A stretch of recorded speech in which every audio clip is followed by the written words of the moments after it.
यह एक गलत धारणा है कि रावण ने कभी सीता को नहीं छुआ।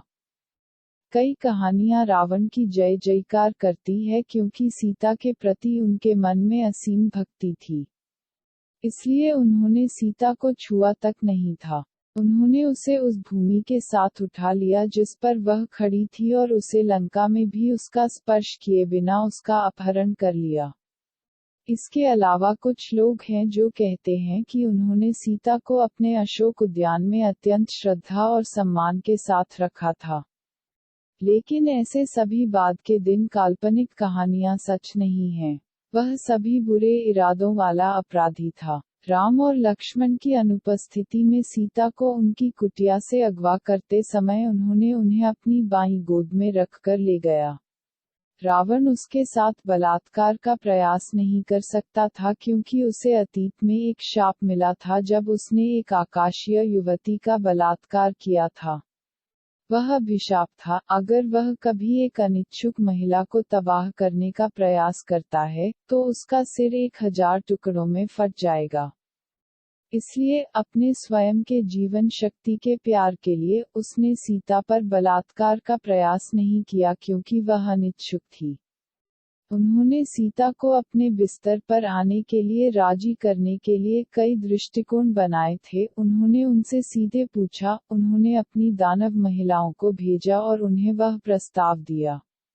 कई अनुनय और प्रस्तावों के बावजूद सीता सहमत नहीं थी, इसलिए वह अपने स्वयं के मृत्यु के डर से उसे नहीं छू सकता था क्योंकि उसके पास अभिशाप था। अन्यथा उस शाप से पहले रावण एक धारावाहिक बलात्कारी था। उस शाप के बाद भी कई महिलाएं उसके जनानखाना में थीं, जिनके साथ वह सोता था। वह एक सेक्स एडिक्ट, एक पागल था। खैर, उनके श्राप ने वास्तव में उनकी जीवन शक्ति को समय से पहले बुझाने से बचा लिया था।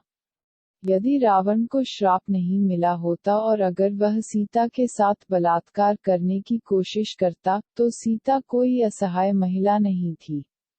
हनुमान उन्हें कहते हैं कि तुम लक्ष्मी हो और जब तुम क्रोधित हो तब तुम कालरात्रि हो। यदि उसने अपनी सीमाएं पार की होती तो सीता ने उसे क्षण भर में भस्म कर दिया होता। इसलिए कृपया रावण के प्रशंसक न बने। टीवी सीरियल्स और रावण के मुंह से निकले शब्द सत्य नहीं है। वह एक बुरा खलनायक था और उसकी पूजा नहीं की जानी चाहिए। हाँ, उसके कुछ महान गुण थे, जिसके लिए हम उसका सम्मान केवल उस क्षण के लिए कर सकते हैं, उससे आगे नहीं। इस तथ्य के रूप में कि हर खलनायक में कुछ अच्छे गुण होते हैं, जिसके लिए उनका सम्मान करते हैं। लेकिन उस सम्मान को उनके गलत तरीके से ढकने के लिए या उन्हें पूजा करने के कारणों के रूप में उपयोग करने की आवश्यकता नहीं है।